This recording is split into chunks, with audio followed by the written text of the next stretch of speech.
अस्सलाम वालेकुम, welcome back to औरत कार्ड। आपके कैसे हालात जा रहे हैं? गुर्बत वैसी ही है, हमारी तो वैसी ही है, हम वैसे ही गरीब हैं। और लेकिन इस मुल्क में बहुत से लोग हैं जो बहुत अमीर होते जा रहे हैं और उनका हमें एक नई फहरिस्त मिली है और उस फहरिस्त का नाम जो है ना वो पेंडोरा लीक्स था। एक पनामा लीक्स थे और ये अब एक पेंडोरा लीक्स है। और ये भी इससे अब जिस तरह के पनामा लीक्स हमें पता चला था कि दुनिया के बहुत बड़े-बड़े नाम हैं जिन्होंने ऑफशोर कंपनीज बनाई हुई हैं जहाँ पे उन्होंने अपनी दौलत रखी हुई है। तो इसी तरह ये पेंडोरा लीक्स आया है, इसके अंदर भी बहुत से नाम है और बहुत से पाकिस्तानियों के नाम है। और सबसे मजे की बात है, जैसे हमारे दोस्त अली आफ्ताब ने भी कहा कि इसमें किसी खूनी लिबरल का नाम नहीं है। पता नहीं ये लिफाफे जो हमें मिलते रहते हैं हम उनका क्या कहते हैं, हम ऑफशोर नहीं रखते। एक अच्छा काम जो हमने किया ना, हम अपने लिफाफे ऑफशोर नहीं रखते, हमने पाकिस्तान में ही रखे। तो बाकी बड़े मुहिब्बे वतन लोगों के इसके अंदर नाम है और इसके अंदर कुछ जर्नैलों के भी नाम है, रिटायर्ड जर्नैल के। खालिद मकबूल साहब हैं इसके अंदर, नुसरत नईम साहब हैं जो काउंटर इंटेलिजेंस के डीजी आईएसआई रहे थे, आईएसआई के अंदर डीजी रहे थे काउंटर इंटेलिजेंस के। इसके अलावा अपोजिशन के भी कुछ लोगों के नाम है, शजील मेमन साहब भी हैं, अली डार साहब भी हैं और हुकूमत के बहुत से लोगों के नाम है इसके अंदर। फैसल वाडा साहब भी हैं जिनको वैसे ही फुल मार्क्स मिलते हैं कंपनी के नाम पे, डेजलिंग। और इसके अलावा Darjeeling world wide.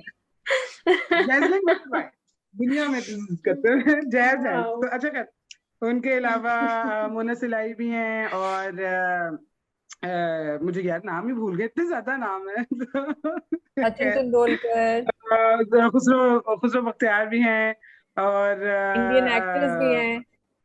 Indian actors भी हैं, सचिन तेंदुलकर भी हैं और जैकी श्रॉफ भी हैं। अच्छा, किंग अब्दुल्ला जो हैं, जो उर्दन के बादशाह हैं, वो भी हैं इसमें। टोनी ब्लेयर भी हैं। अच्छा, व्लादिमीर पुतिन खुद नहीं है लेकिन उनकी एक बहुत खूबसूरत सी गर्लफ्रेंड है, उनके नाम पे है एक ऑफशोर कंपनी, उनकी भी निकल आई है, शायद दो हैं। अच्छा, हुकूमत के भी कुछ लोगों के नाम हैं इसमें, जैसे कि हमने पहले कहा। तो हुकूमत ने उसको काउंटर करना था किसी तरह से, लेकिन क्योंकि हुकूमत हुकूमत है तो उनसे एक भंड हो गया बहुत बड़ा। और वो भंड क्या हुआ था मैं। कल ये खबर जो है वो एक चली कि जी जुनेद सख्तर साहब जो मरीम नवाज साहब के साहबजादे हैं, उनकी भी कोई 3 से 5 ऑफशोर कंपनीज है, शेल कंपनीज और ऑफशोर कंपनीज है। तो ये जब खबर आई तो इसके एक स्क्रीन ग्रैब जो यूज किया गया, जो कि बाद में पीटीवी ने डिनाई किया, वो पीटीवी का था।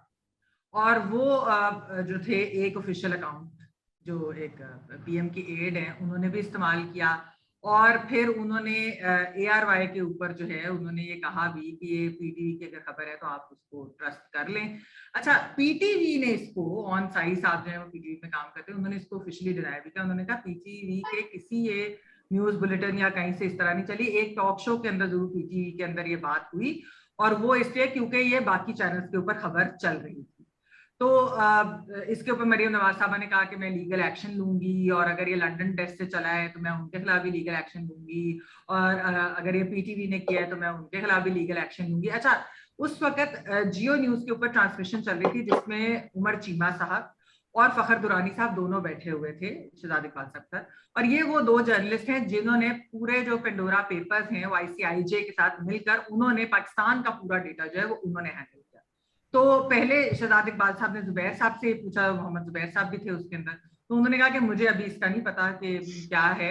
लेकिन जब उमर चीमा साहब से पूछा गया तो उमर चीमा साहब ने कहा कि देखिए, मैं ये नहीं कह सकता कि उनकी कोई ऑफशोर कंपनी है ही, ये तो जाहिर बात है अगर कोई चीज सामने आती है तो जरूर, लेकिन पेंडोरा पेपर्स में एटलीस्ट जुनेद सफ्तर साहब का नाम नहीं है। और फखर दुरानी साहब ने भी यही बात की, उन्होंने कहा कि इसके अंदर उनका नाम नहीं है।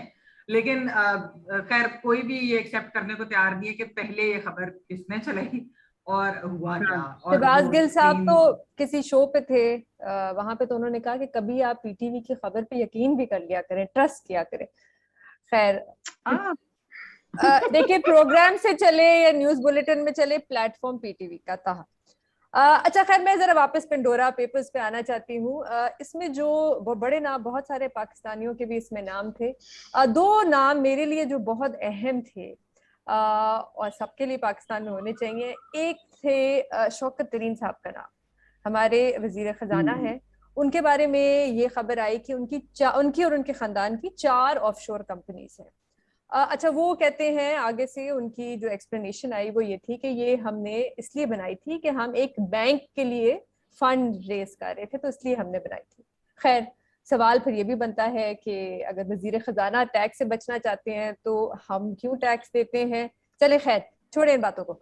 दूसरा जो बड़ा अहम नाम जो सामने आया है वो है मोनस इलाही साहब का।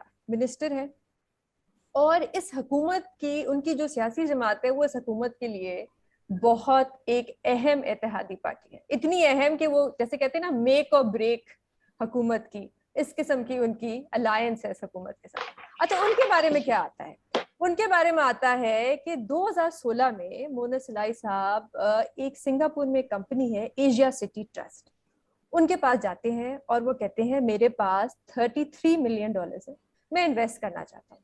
तो एशिया सिटी ट्रस्ट पूछती है आपके पास कहाँ से आए?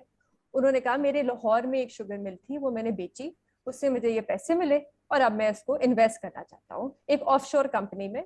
और उस ऑफशोर कंपनी से मैं, एक शुगर मिल है पाकिस्तान में, RYK शुगर मिल्स, नाम तो सुना होगा आपने, उसमें इन्वेस्ट करना चाहता हूँ और 2 प्रॉपर्टीज लंदन में लेना चाहता हूँ। अच्छा, तो एशिया सिटी कहती है ठीक है। अच्छा, उनको पता चल जाता है ये सियासतदान है, तो वो उन पे थोड़ी सी तहकीकात कराते हैं। जब तहकीकात कराते हैं तो उनको पता चलता है कि इन पे तो काफी ज्यादा इल्जाम है, एक फेक कंपनी बनाने का इल्जाम है, करप्शन के भी इल्जाम है, बल्कि ये जो वो पैसे लाते हैं, ये भी, ये पूरा जो सेल होती है उनकी शुगर मिल की, ये भी बड़ा कंट्रोवर्शियल और मुतनाज़ा है, बल्कि बैंक ऑफ पंजाब इस सेल के खिलाफ नैब गया हुआ है। तो लेकिन फिर भी देखें, ऑफशोर कंपनीज हैं, उन्होंने भी पैसे बनाने होते हैं, वो कहते हैं ठीक है हम कर लेते हैं, आगे चलते हैं इस बात को लेके। लेकिन वो फिर मोनस इलाही साहब से कहते हैं कि ये जो हम आपके साथ कर रहे हैं ट्रांजैक्शन, ये हमें पाकिस्तान के FBI को डिक्लेयर करना पड़ेगा। उस पे पेंडोरा लीक्स के मुताबिक मोनस इलाही साहब कहते हैं वो उस डील को खत्म ही कर देते हैं, कैंसिल कर देते हैं उस डील को। और तो यहाँ पे उनकी जो है वो स्टोरी जो है वो खत्म हो जाती है। तो ये है कुछ नाम्स और जो कुछ किस्म की ट्रांजैक्शंस जो हम पेंडोरा लीक्स में देख रहे हैं। पाकिस्तान से गया हुआ पैसा ऑफशोर कंपनीज में इन्वेस्ट किया जाता है, फिर ऑफशोर कंपनीज के जरिए, थोड़ा सा मेरे ख्याल से अगर मैं थोड़ा सा वक्त और लूं और सिर्फ ये समझाना चाहूँ कि ऑफशोर कंपनी होती क्या है। आप पैसे, आप बेसिकली आप जाते हैं कि एक ऐसी जगह पे, जैसे ब्रिटिश वर्जिन आइलैंड्स हो गया, पैनामा हो गया, अमेरिका का साउथ डिकोडा हो गया, वहां पे आप जाते हैं और आप कहते हैं मैं यहाँ पे एक कंपनी लेके पैसे इन्वेस्ट करूंगा। वहां पे आप क्यों करना चाहते हैं? इसलिए क्योंकि वहां पे टैक्स कम है या टैक्स रेगुलेशन कम है। फिर आप वहां पे जब कंपनी बना लेते हैं तो आप उस कंपनी के जरिए फिर प्रॉपर्टीज भी खरीद सकते हैं, स्टॉक्स भी खरीद सकते हैं, अपार्टमेंट, यॉर्ड, जो आपने खरीदना है। इसका जो सबसे बड़ा फायदा होता है वो ये होता है कि ये जो कंपनी होती है ये आपकी आइडेंटिटी हिडन रखती है। वो जैसे एक रशियन डॉल नहीं, हम बचपन में वो देखते थे, वो उसे खोलते रहो खोलते रहो खोलते रहो, पता ही नहीं चलता। ये इसी तरह का होता है कि आपको पता नहीं चल सकता कि इस कंपनी के पीछे है कौन, और वो स्पेशलाइज इस चीज में करते हैं। अच्छा, सिर्फ मैं एक छोटी सी चीज जो है वो, क्योंकि जुनैद सफदर वाली चीजों में से उसको कंप्लीट ये कर दूं कि उसके अंदर ARY और जियो दोनों ने ये क्वालिफाई किया था कि ये सरकारी टीवी चैनल पे ये खबर चली है। लेकिन जैसा कि मैंने पहले कहा कि PTV डिनाई कर रहा है कि उधर ये खबर नहीं चली, और उन्होंने भी जो अगर जिक्र किया वो टॉक शो के अंदर, तो वो इसलिए कि ये निजी चैनल्स पे, दूसरे चैनल पे चली थी। तो जैसा कि मैंने पहले भी कहा कि अब पता नहीं किसने पहले चलाई है, या वो स्क्रीन ग्रैब जो एक फेक था उसके ऊपर जो है वो सारी खबर बिल्डअप हुई है PTV की। और दूसरी चीज बेनजीर, अभी आपने जो सारी बात की कि एक्चुअली ये जिस तरह से बनाई जाती हैं और क्या इसके अंदर होता है, तो जो एक बहुत बड़ी डिबेट दुनिया में चल रही है वो, जिस तरह ये इवन जब पैनामा पेपर्स भी आए थे और ये पेंडोरा पेपर्स भी जो आए हैं, उसका बहुत बड़ा एक पॉइंट ये है कि जो एक इनइक्वालिटी है दुनिया के अंदर between the rich and the poor, वो जो एक गैप है ये उसको बहुत ज्यादा हाईलाइट करती है। क्योंकि असल प्रॉब्लम ये है कि जो लीगल सिस्टम्स हैं पूरी दुनिया में, द वर्ल्ड ओवर, वो फेवर करते हैं अमीरों, और वो इस तरीके से फेवर करते हैं कि ये ऑफशोर कंपनीज मोस्टली, तो ये कोई इलीगल चीज नहीं होती, कि टैक्स अवॉइडेंस के लिए इस्तेमाल की जाती है, और इसके लीगल सिस्टम के अंदर लूप होल्स इसके लिए मौजूद हैं कि आप ये चीज कर सकते हैं। जिससे होता क्या है कि जो अमीर है वो अमीर तरीन होते जाते हैं और गरीबों तक वो चीज नहीं आती, क्योंकि जो टैक्सेशन का पर्पस तो यही है कि अमीरों से आप टैक्स लेंगे तो वो गरीबों पे लगाएंगे, ताकि ये है कि ये रिच पुअर गैप जो है वो थोड़ा सा ब्रिज हो सके। लेकिन यहाँ पर क्या होता है कि वो अपने प्रॉफिट्स जो हैं वो सारे के सारे बिजनेसमैन और ये सब अपने उधर स्टैश कर देते हैं ऐसी ऑफशोर कंपनीज के अंदर, जो एक्चुअली पूरा टैक्सेशन का पर्पस डिफीट कर देता है। और हाँ, इसके अंदर बिल्कुल ये फिर ऑफशोर कंपनीज एक्सप्लॉइट भी होती हैं, वो ड्रग स्मगलर्स हो, वो क्रिमिनल्स हो, वो करप्ट पॉलिटिशियंस हो, वो वैसे कोई करप्ट आपकी रूलिंग एलीट हो, वो सारे जो है वो इसको बिल्कुल एक्सप्लॉइट करते हैं। तो उसकी वजह से होता यह है कि ये जो बात हम करते हैं कि जी 1% जो दुनिया के अंदर बात की जाती है कि मोस्टली जो वेल्थ है दुनिया की वो इन 1% के पास ही क्यों है, तो ये बहुत बड़ी वजह है। जिस तरह अगर आपने लंदन में प्रॉपर्टी खरीदनी हो तो वो आपको मशवरा देते हैं आपके लॉयर्स या जिनके थ्रू आप ले रहे होते हैं कि आप ये कंपनी बना के खरीद ले, वो ज्यादा ईजी है। और ऐसा नहीं है कि बरतानिया को ये पता नहीं, उन्होंने खुद इस तरह के कवानीन बनाए हैं ताकि उधर इन्वेस्टमेंट ज्यादा हो और दुनिया भर से हो। तो ये जो चीजें हैं ना, मेरे ख्याल में इसके ऊपर भी एक डिबेट करना बहुत जरूरी है। करप्शन पे तो बिल्कुल होनी चाहिए डिबेट, कि ये जो पॉलिटिकली एक्सपोज लोग हैं या जो करप्शन का पैसा इस तरह से पाक कर देते हैं, उसके ऊपर बिल्कुल होनी चाहिए। और उसके जिस तरह वजीर आजम साहब ने भी कहा कि वो एहतसाब करेंगे, और ये पेंडोरा पेपर्स उन्होंने इस चीज को बड़ी, उन्होंने कहा खुशाइंद बात है। तो मेरे ख्याल में लेकिन ये जो लीगल सिस्टम जो पूरा फैसिलिटेट करता है, इसके ऊपर भी एक डिबेट होनी चाहिए कि ये इनकम इनइक्वालिटी जो है ये बहुत बड़ा मसला है। अच्छा, मजे की बात यह है कि शौकत तरीन साहब ने कहा है कि वो तहकीकात करेंगे, उनका खुद नाम है इसमें।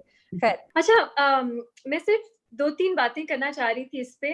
एक तो मुझे लगता है पाकिस्तान में जब भी इस तरह की कोई चीज आती है, 1-2 दिन पहले से ये पूरी बज थी कि पता नहीं कौन से नाम आएंगे, और फिर बहुत हद तक पॉलिटिकल पॉइंट स्कोरिंग शुरू हो जाती है, चाहे वो फेक न्यूज उसकी बुनियाद हो ना हो।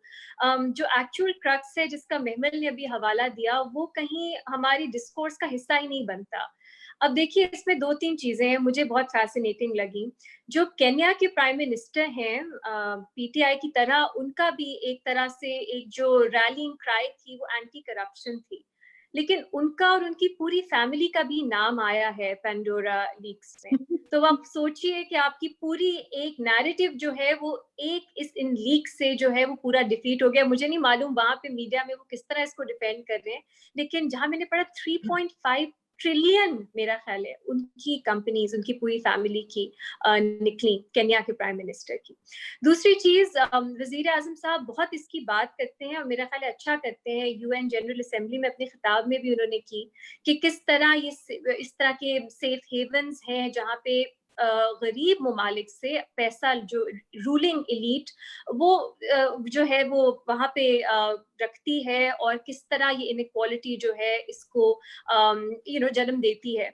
लेकिन मेरा ख्याल है करप्ट रूलिंग एलीट में आप किस किस को शामिल करते हैं, शायद उसमें हमें उसको ब्रॉडन करना चाहिए, क्योंकि वो रूलिंग एलीट सिर्फ पॉलिटिशियंस की नहीं है, वो बहुत एक डाइवर्स ग्रुप है इसका, जो इस तरह के जो काम करते हैं।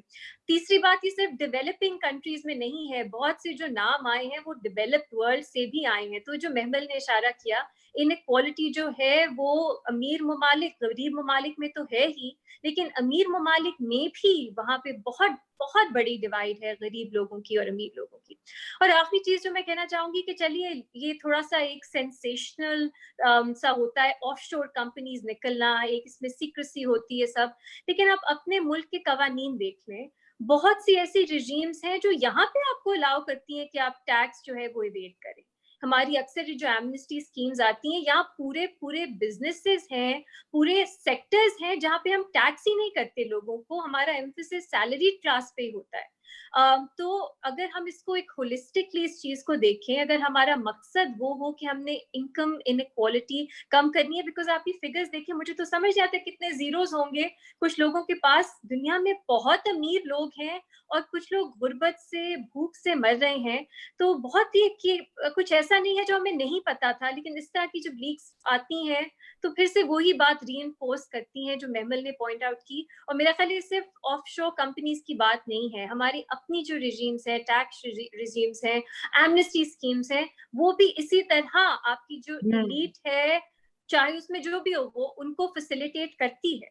तो ये बहस को थोड़ा सा मेरा ख्याल है ब्रॉडन करने की जरूरत है। अभी चलिए 1-2 दिन शायद इसी तरह पॉइंट स्कोरिंग चले, और बात भी बनती भी है कि पीटीआई के इतने करीब लोग जो फंड करते हैं पार्टीज को, उनके नाम निकल आए। लेकिन मुझे उम्मीद है कि बाद में हम वो जो वाइडर इश्यूज हैं उनकी तरफ भी बात कर सकेंगे। अच्छा रीमा, आपने डेवलप्ड और डेवलपिंग कंट्रीज की बात की। मैं सिर्फ यहाँ पे ऐड करना चाहूंगी कि बड़ी जो इंटरेस्टिंग चीज पेंडोरा लीक्स में थी वो ये थी कि अमेरिका एक बहुत बड़ा हेवन बन गया है ऑफशोर कंपनीज का, और खास तौर पे उनका जो छोटा सा एक स्टेट है साउथ डकोटा, वहां पे अरबों रुपए वो कहते हैं कि ऐसे पैसे जो शायद फाइनेंशियल क्राइम से आए हो, उस किस्म की ट्रांजैक्शन जो है वहां पे जमा हो रही हैं। और जब अमेरिका से पूछा जाता है कि ये इंफॉर्मेशन दें और शेयर करें तो वो नहीं देते। तो ये भी एक बड़ी इंटरेस्टिंग डेवलपमेंट है जो हमें इनमें नजर आई। एक मैं सिर्फ मेमल की बात भी दोहराना चाहूंगी कि देखें, ऑफशोर कंपनी होना आपके पास गैर कानूनी या कोई जुर्म या कोई गुनाह नहीं है। बहुत से जायज वजूहात भी होते हैं जिसकी वजह से आप ऑफशोर कंपनीज बनाते हैं, जैसे कि आपका इनहेरिटेंस का एक होता है, आप एक इनहेरिटेंस फंड बनाते हैं कि मेरे मरने के बाद मेरे बच्चों को इस तरह डिवाइड करें।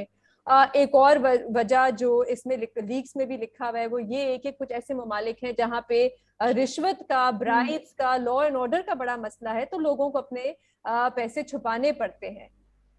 मसला इशू ये नहीं है कि ये इलीगल है या लीगल है। मेरे लिए जो सबसे बड़ा मसला है वो ये है कि ये इखलाकी तौर पे सवाल बहुत से उठते हैं, इसलिए क्योंकि आपको नहीं पता कि इस कंपनी के पीछे कौन है, वो पैसे उन्होंने हासिल किए किस तरह हासिल किए, वो पैसे कहाँ से आए, और उन पैसों को छुपाने की या उन पे टैक्स ना देने की वजह क्या थी। तो ये सारे सवाल होते हैं क्योंकि हम बहुत से देख रहे हैं कि जब से जिनके नाम आ रहे हैं वो कह रहे हैं हमने तो पाकिस्तान में डिक्लेयर किए हुए हैं ये कंपनीज। तो सवाल बहुत से उठते हैं जिनके जवाब भी देने बहुत जरूरी है। अच्छा, मेरे नजदीक वैसे एक बड़ा जरूरी पॉइंट था, उसी पे मैं खत्म कर दूंगी, और वो ये था कि ये सब कुछ जो है ना ये एक आजाद मीडिया करता है। तो ये वजीर आजम साहब जो कहते हैं ना कि यहाँ पे मीडिया बहुत आजाद है, ये आप बाहर के आजाद मीडिया के साथ काम करके यहाँ पे लोगों को एक्सपोज करो, यहाँ पे करने लगो तो हम सब मीडिया में ही ना, क्या होता है फिर। तो इसीलिए आजाद मीडिया जो है वो दुनिया के लिए और मुल्कों के लिए बड़ा जरूरी होता है, और ये शायद उनको अब समझ आ जाए जिनको पिछले 3 साल से तो बहुत मसाइल है मीडिया के साथ। खैर, अगर आपको हमारी वीडियो पसंद आई तो प्लीज लाइक कीजिएगा, चैनल औरत कार्ड को सब्सक्राइब करें और बेल आइकॉन हिट कर दें। नई वीडियो अपलोड होने पे आपको नोटिफिकेशन मिल जाएगा। थैंक यू फॉर वॉचिंग औरत कार्ड।